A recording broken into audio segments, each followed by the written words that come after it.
नमस्कार साथियों, स्वागत है आपका अर्जुन इंस्पायर इंडिया में। मैं हूं अर्जुन राजपूत। जैसा कि हम कहते आ रहे थे कि यहाँ पर आप सभी को बहुत दिनों से कि अमेरिका वेनेजुएला पर किसी भी वक्त हमला कर सकता है। फाइनली जो तस्वीरें आ गई हैं जिसमें अमेरिका ने वेनेजुएला पर हमला बोल दिया है। और ये हमला कितना भीषण है, ये इसका कितना घातक हमला है, इसका अंदाज़ा केवल इस बात से लगा लीजिए कि राष्ट्रपति का कोई अता पता नहीं है यहाँ पर। अगर हम ट्रम्प की माने तो राष्ट्रपति शायद उठा लिए गए हैं। क्या है इस पूरी कहानी का मतलब, कब से शुरू हुआ हमला, क्या है अपडेट, सारी जानकारी आज के सेशन में हम देते हैं। जैसा कि आप लगातार लंबे समय से अर्जुन इंस्पायर इंडिया पर सुनते आ रहे हैं, इस जानकारी को सुनते आ रहे थे कि अमेरिकी जंगली जहाज़ पहुँच चुके हैं, अमेरिका ने नोटम जारी कर दिया है। और तो और यहाँ पर जब मैंने आपको बताया था कि यहाँ पर साथियों कि इस साल होने वाले 10 बड़े युद्ध का यहाँ पर जिक्र हुआ था, तो उसमें मैंने जो है आपको वेनेजुएला को मैंने आपको बताया था कि इसका वेनेजुएला का युद्ध कभी भी हो सकता है अमेरिका से, और वो हो चुका है। और वेनेजुएला के ऊपर अमेरिकी हमले के बाद के दृश्य फिलहाल आपके सामने हैं कि किस तरीके से वेनेजुएला की राजधानी काराकस में हुए इन हमलों को आप यहाँ पर देख रहे हैं। किस तरीके से यहाँ पर बड़ी बड़ी इमारतों के साथ में उड़ता हुआ धुआं दिखाई दे रहा है। कुल मिलाकर के मिस्टर पीस प्रेसिडेंट पिछले साल शांति दे रहे थे, इस साल की शुरुआत में अशांति दे रहे हैं। यहाँ पर मिस्टर पीस प्रेसिडेंट फीफा से जो है यहाँ पर शांति पुरस्कार से शायद खुश नहीं हुए हैं, क्योंकि शायद नोबल शांति पुरस्कार कमेटी ने शायद ये पहचान लिया था कि ट्रंप की असल फितरत जो है वो युद्ध रुकवाना नहीं है, युद्ध करवाना ही है। तो यही कारण है कि इस साल की शुरुआत में उन्होंने दुनिया को एक ज़बरदस्ती का युद्ध थोपा है। उन्होंने वेनेजुएला पर इस तरीके से हमला किया, वो हमला यहाँ पर एक संप्रभुत्व राष्ट्र पर, जिस राष्ट्र की अपनी खुद की स्वतंत्रता है, खुद के डिसीजन लेने के लिए फ्री है, तो उस पर हमला करके किस तरीके से शक्तिशाली राष्ट्र किसी दूसरे देश को मिटा सकता है, ये दर्शाने का प्रयास किया है। अगर ये घटना इस तरीके से देखी जाए कि अगर अमेरिका दुनिया में इतना शक्तिशाली है तो जो राष्ट्र उसके सामने नहीं खड़े हो सकते वो उन पर कभी भी किसी भी समय हमला कर सकता है। तो इस विश्व में यूएन जैसी संस्थाओं का क्या हुआ, यूनाइटेड नेशन जिस तरीके से P5 समूह बनाया हुआ है, सिक्योरिटी काउंसिल के 5 देश बनाए हुए हैं, जिसका उद्देश्य है कि किसी भी संप्रभुत्व देश पर इस तरीके से हमला नहीं होगा, उनकी औचित्य का क्या होगा। और तो और यहाँ पर क्या आप वेनेजुएला के समर्थन में चीन और रूस यहाँ पर आएंगे या कोई कार्रवाई करेंगे, आज के सेशन में सभी जानकारी जानने का प्रयास करते हैं। साथ ही ये तस्वीरें आप देख सकते हैं और इन तस्वीरों से आप ये समझने का प्रयास करें कि आप शायद इन तस्वीरों में कुछ हेलीकॉप्टर को अंधेरे में उड़ता हुआ देख सकते हैं। ये चिनूक हेलीकॉप्टर्स बताए जा रहे हैं। तस्वीरों में उड़ते ये हवाई जहाज बहुत ही नीचे से उड़ते हुए दिखाई दिए हैं ये। और ये घटना कब हुई है, जिस समय आप यहाँ पर अगर इंडियन टाइम में देखें तो इसको एक दिन बाद सुन रहे हैं। वेनेजुएला देखा तो यहाँ पर 2 दिन हमसे पीछे चल रहा है। मतलब अपने यहाँ पर क्या बोलते हैं, इस समय अगर दोपहर हो रही है तो उनके यहाँ पर मतलब जो है क्या बोलते हैं, शाम हो रही होगी, तो इस समय चल रहा होगा। तो ठीक है, यहाँ पर अपने हिसाब से जब आप और हम इस वार्ता को कर रहे हैं तो ये उस समय उनके लिए हुए हमले हैं। लगभग 2 बजे के आसपास रात्रि में हुए हमले हैं ये वेनेजुएला के अंदर। तो आप इस खबर को जिस समय सुन रहे हैं, आज से 1 दिन पहले यहाँ पर हमले हो चुके हैं। तो समय के हिसाब से इस बात को देखिएगा। देखिए ये वेनेजुएला है जिसके बारे में शायद आपको मैंने पहले भी बताया था और आप जानते भी थे, क्योंकि अब तक इसका जो है बहुत बार जिक्र हो चुका है। दक्षिण अमेरिका के अंदर स्थित एक देश जिसके पास दुनिया का सबसे अधिक अज्ञात तेल भंडार है। इस ज्ञात तेल भंडार से सऊदी अरब से भी ज़्यादा, यानी विश्व का सबसे ज़्यादा तेल भंडार जिस देश के पास है वो वेनेजुएला है। यहाँ पर वेनेजुएला अमेरिकी कंपनियों को अपने यहाँ नहीं रहना दिया था। ये खुन्नस थी अमेरिकी कंपनियों की। इसी के चलते ट्रम्प को उन्होंने इलेक्शन में फाइनेंस किया था। यही कारण था कि उन्हीं तेल कंपनियों ने भारत का रूस का तेल खरीदवाना प्रतिबंधित किया था, ताकि भारत अमेरिका से तेल खरीद सके। और वो अमेरिकी कंपनियां जो ऑयल रिफाइनरी करती हैं वो ट्रम्प को फाइनेंस की थी, ताकि वो जब राष्ट्रपति बने तो वेनेजुएला से हुई जो बेइज्जती है उसका बदला ले सके। यहाँ पर आज वेनेजुएला पर हमला होता है और यहाँ के राष्ट्रपति के बारे में सूचनाएं दी जा रही हैं। अभी तक पुख्ता जानकारी वेनेजुएला की तरफ से ऑफिशियली स्टेटमेंट नहीं आया है। ट्रम्प की बातें हैं कि यहाँ से राष्ट्रपति गायब कर दिए गए हैं। कहाँ गए, कौन ले गया, ये सब बातें चर्चा का विषय है। यहाँ की राजधानी काराकस पे ये हमला हुआ। ट्रम्प के इस बयान को देखें तो साथियों, ये देखिए, ये ट्रम्प के द्वारा ये हमला शुरुआत में अनाउंस ही नहीं किया गया था। अक्सर जब ट्रम्प हमले होते हैं तो उसमें एक जानकारी देते हैं कि हाँ हमने ऐसा कर दिया है। लंबे समय तक कोई इन्फॉर्मेशन नहीं थी। इधर उधर से मीडिया कवरेज आना शुरू हो रहा था कि वेनेजुएला की कैपिटल पर जो है एक्सप्लोजन्स हो रहे हैं, जिसके चलते मादुरो ने नेशनल इमरजेंसी डिक्लेयर कर दिया है। मैं फिर से आपको याद दिला दूँ, आज से मैंने पहले जब एक यहाँ पर बड़ा युद्धपोत तैनात किया था साथियों, तो तब इसी चैनल पर मैंने आपको यह बताया था कि किसी भी वक्त वेनेजुएला पर हमला हो सकता है। और मैंने यहाँ पर अपने वीडियो में भी बताया था कि किसी भी वक्त को लेकर यह कहा था कि ये समय ट्रम्प खुद से तय करेंगे, जब दुनिया ये मान चुकी होगी कि अब युद्ध के बादल साफ हो चुके हैं। ये उस समय हमला करेंगे। ये मैंने सेशन में, अपने ही सेशन में आपको जानकारी दी थी। निकोलस मादुरो यहाँ के राष्ट्रपति हैं साथियों। ये यहाँ के राष्ट्रपति है जो कि हुगो सावेज के उत्तराधिकारी के रूप में यहाँ पर सोशलिस्ट पॉलिसी को वेनेजुएला में लेकर चल रहे हैं।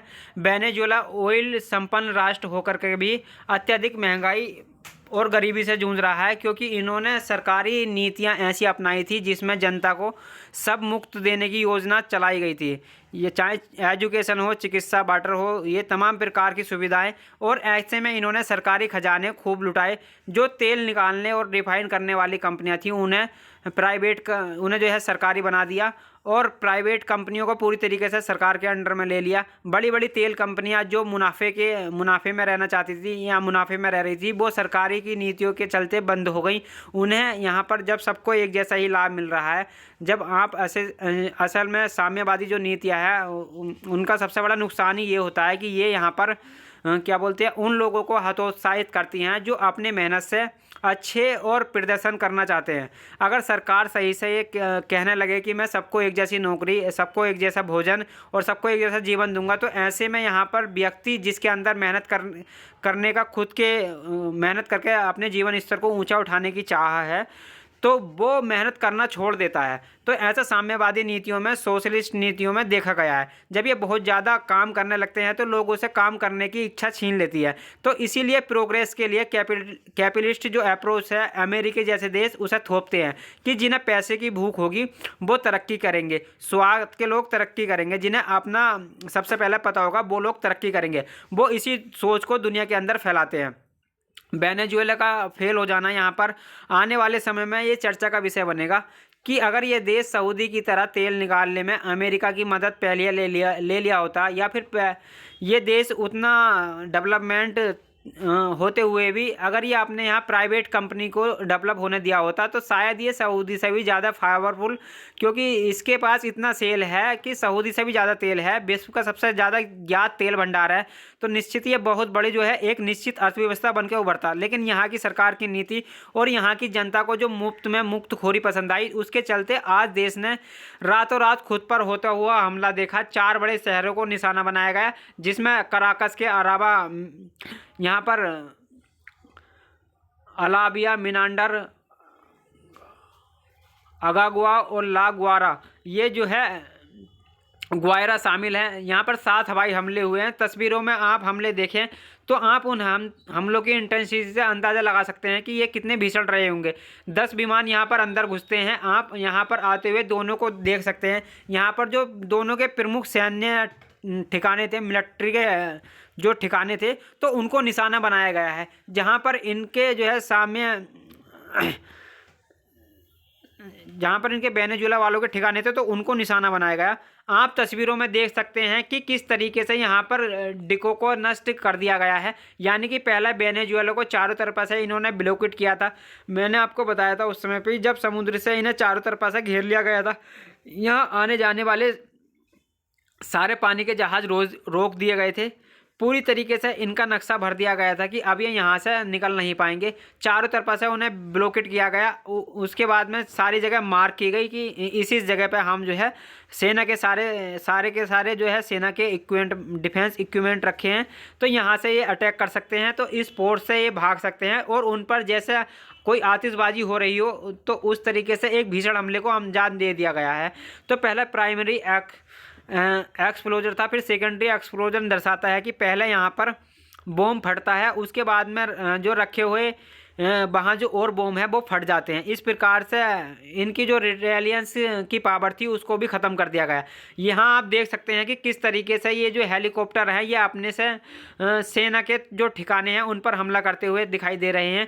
वेनेजुएला के अंदर इस समय न्यूक्लियर थ्रेट की सिचुएशन बनी हुई है। साथ ही साथ में यूएस एयर स्ट्राइक के बाद इनका जो पोर्ट है वेनेजुएला का, जो कि काकेकस के पास स्थित है या कराकस के पास स्थित है, उस पोर्ट को एक एयर स्ट्राइक किया गया और पोर्ट को इस तरीके से यहाँ पर किया गया कि तुम भाग के कहाँ निकलोगे। यहाँ पर पोर्ट, यहाँ पर ये देखिए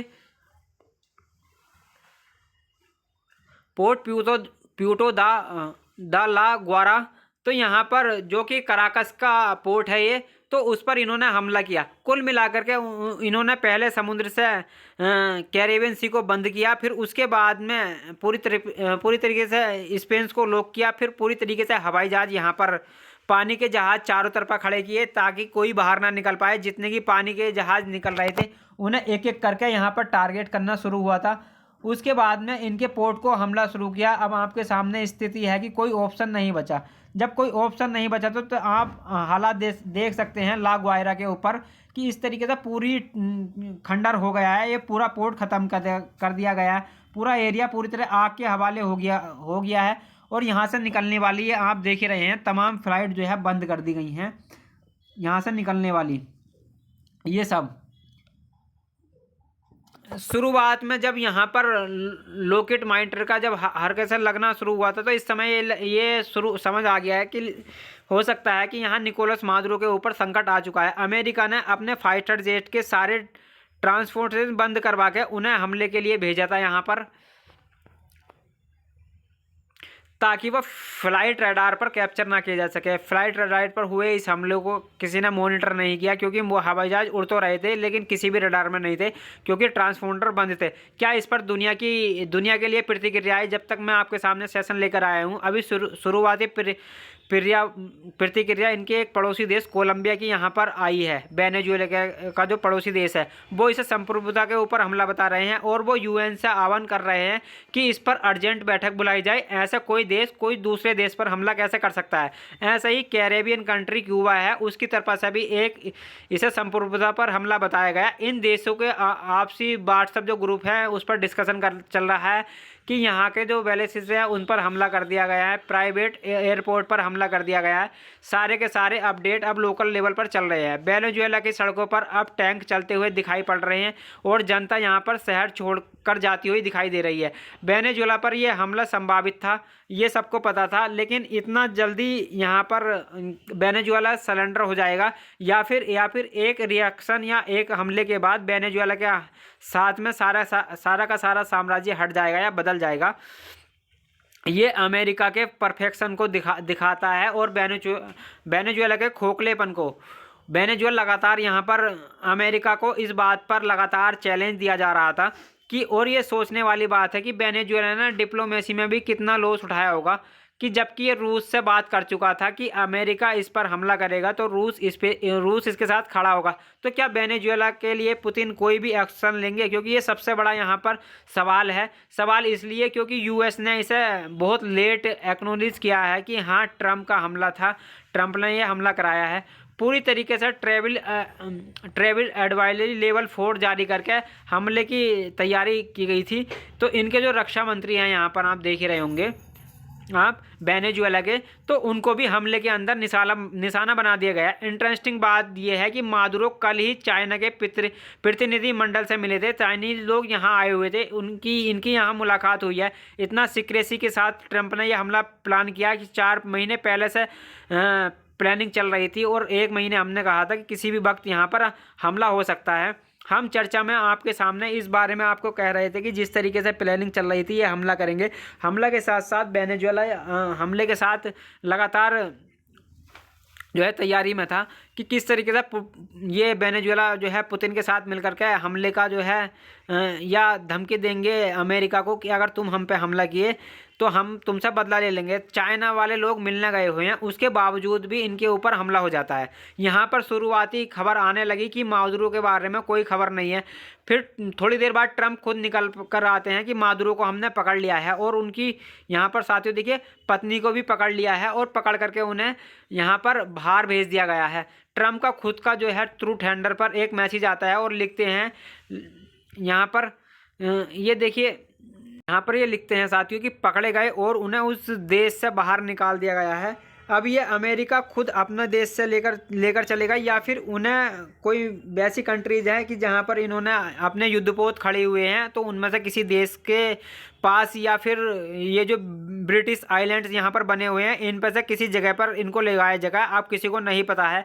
ये बिल्कुल वैसा ही है जैसे अमेरिका ने तेल के लिए इराक पर हमला किया था, सद्दाम हुसैन को पकड़ा था और उसे फांसी दे दी थी। हो सकता है अमेरिका बिल्कुल उसी तर्ज पर निकोलस मादुरो को पकड़े, क्योंकि तेल के लिए वेनेजुएला पर हमला हुआ है, ये सब जानते हैं, ये पब्लिक में आ चुका है। ऐसे में मादुरो के साथ भी ये हो सकता है कि कोई बड़ा यहाँ पर ऐसा ही कार्रवाई करते हुए दिखाई दे जाए। ये घटना अमेरिका के अंदर चर्चा में आ रही थी जब यहाँ पर पिज़्ज़ा डिलीवरीज के नंबर बढ़ने लगते हैं। अपेक्षागत अमेरिका का रक्षा मंत्रालय पेंटागन यहाँ पर एक बड़ा ही मीटर चलता है, उस मीटर को पिज़्ज़ा मीटर कहते हैं। और इस पिज़्ज़ा मीटर में क्या होता है कि लेट नाइट देखा जाता है कि कितना पिज़्ज़ा ऑर्डर दिया जा रहा है यहाँ से। जब भी यहाँ से पिज़्ज़ा डिलीवरी या पिज़्ज़ा ऑर्डर की संख्या बढ़ने लगती है, तो उस समय ये माना जाता है कि यहाँ पर कुछ बड़े फैसले हो रहे हैं, क्योंकि लेट नाइट टीम काम कर रही हैं, और जो लेट नाइट काम कर रही हैं उन्हें खाने के लिए यहाँ पर पिज़्ज़ा दिया जाता है। और ये होता है अमेरिका में जब भी देश पर हमला किया है, तो उससे पहले इनके पेंटागन में इस तरीके से यहाँ पर पिज़्ज़ा के ऑर्डर अचानक बढ़ने लगते हैं। तो कल रात का यहाँ पर आप देख ही सकते हैं साथियों, तो ये इनका ऑर्डर बढ़ा हुआ दिखाई देता है आपको। अगर हम बात करते हैं तो आज कल दोपहर 1-2 बजे के आसपास का अचानक पिज़्ज़ा सेल के अंदर बहुत ज़्यादा यहाँ पर जल्दी 3 बजे सुबह दिखाई देनी शुरू हुई थी। और ये पेंटागन पिज़्ज़ा रिपोर्ट के थ्रू ही ये रिपोर्ट दी जाती हैं। और पेंटागन से यहाँ पर कितने पिज़्ज़ा ऑर्डर हुए ये पूरा दुनिया देखती है कि जब अमेरिका में पिज़्ज़ा की सेल बन रही हो पेंटागन के पास, तो समझो किसी देश की सामत आने वाले हैं। ऐसे में वेनेजुएला के ऊपर सभी तरीके की फ्लाइट्स बंद हो चुकी हैं। यहाँ पर ट्रंप जो कि दुनिया में शांति के लिए निकल कर आए थे, अब खुद उन्हें एक संप्रभुत्व देश पर साल की शुरुआत में ही यहाँ पर हमला कर दिया है। ये हमला केवल तेल की एक्सप्रेशन के लिए है। दुनिया को वाकई में इससे सबक लेने की आवश्यकता है। दुनिया के तमाम राष्ट्र अगर अभी भी इस तरीके के हमलों के साथ में नहीं कोई सबक लिए, तो किसी भी देश की संप्रभुता का कोई मतलब नहीं रह जाएगा। अमेरिका जिसे पसंद करेगा उसको ही अपने साथ चलने देगा, अदरवाइज दूसरे देशों को अपने हिसाब से ट्रीटमेंट देता रहेगा। दुनिया के लिए ये बहुत ही अलार्मिंग सिचुएशन है कि एक देश दूसरे देश को केवल ये ब्लेम करके कि तुम हमारे यहाँ ड्रग्स बेचते हो, तुम्हें हम पनिशमेंट देंगे। ऐसा दुनिया भर की चीज़ें हैं जो अमेरिका दूसरे देशों में भेजता है। दुनिया को नशे की लत में भेजता है, गंदी आदतों में भेजता है, अश्लील पिक्चर्स वो भेजता है। उसके बावजूद कोई अमेरिका के खिलाफ नहीं खड़ा होता। लेकिन दुनिया में किसी भी देश पर उसे दंड नायक की तरह जो निर्णय लेने की शक्ति मिली है, ये उसे शक्तिशाली होने का प्रमाण तो है, लेकिन ये दुनिया में गुंडाई का प्रमाण भी है। अक्सर इस तरीके से गुंडे भी यही कर रहे होते हैं। तो एक संप्रभुत्व देश के ऊपर हमला करके अमेरिका ने भी दुनिया पर गुंडा राज दिखाने का प्रयास किया है। लेकिन गुंडों की ताकत यहाँ पर तब तक ही बनी रहती है जब तक लोग एकजुट नहीं होते हैं। विश्व को आवश्यकता है कि इस हमले का एकजुट होकर के खंडन किया जाए। आवश्यकता इस बात की है कि यूएन इस बात में अपनी प्राथमिकता सुनिश्चित करे। यहाँ पर निष्ठा इस बात की है कि दुनिया के देशों को यहाँ पर, क्योंकि ये आज वेनेजुएला पर हुआ है, कल को किसी और देश पर इस तरीके के हमले हो सकते हैं। अब दुनिया को अगर हमले से बचना है ऐसे, तो सबको न्यूक्लियर बॉम्ब की ज़रूरत पड़ने लगेगी, क्योंकि अमेरिका केवल उन्हीं देशों पर हमला नहीं कर पाता जिनके पास न्यूक्लियर बॉम्ब्स हैं। तो दुनिया अचानक अब न्यूक्लियर बॉम्ब्स की होड़ की तरफ जो है बढ़ने लगेगी। विचारणीय बात है यहाँ पर कि साउथ कोरिया के ऊपर अमेरिका ने एक भी बयान पिछले साल नहीं दिया। कारण था कि किम जोंग उनके पास न्यूक्लियर बॉम्ब है। यहाँ पर ट्रंप ने दुनिया भर में तमाम बयान दिए, सभी के ऊपर उन्होंने टिप्पणी की, सब तरीके से ट्रेड टैरिफ सबकी बात की।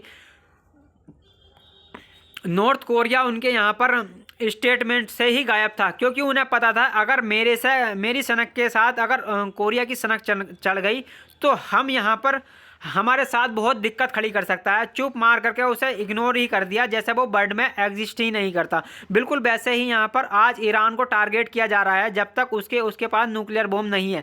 ये सभी विचारणीय तथ्य हैं, और इस तरीके से अगर होने लगा तो दुनिया के देशों में न्यूक्लियर बॉम्ब की होड़ मच जाएगी। जो देश खरीद नहीं पाएंगे वो लोग कालाबाजारी करने लगेंगे। पाकिस्तान जैसे देश, भारत जैसे देश के लिए रोल मॉडल यहाँ पर बहुत खतरनाक बन जाएंगे। ये देश दुनिया के साथ ऐसे समझौते करने लगेंगे जैसे फ़िलहाल इन्होंने सऊदी के साथ किया है।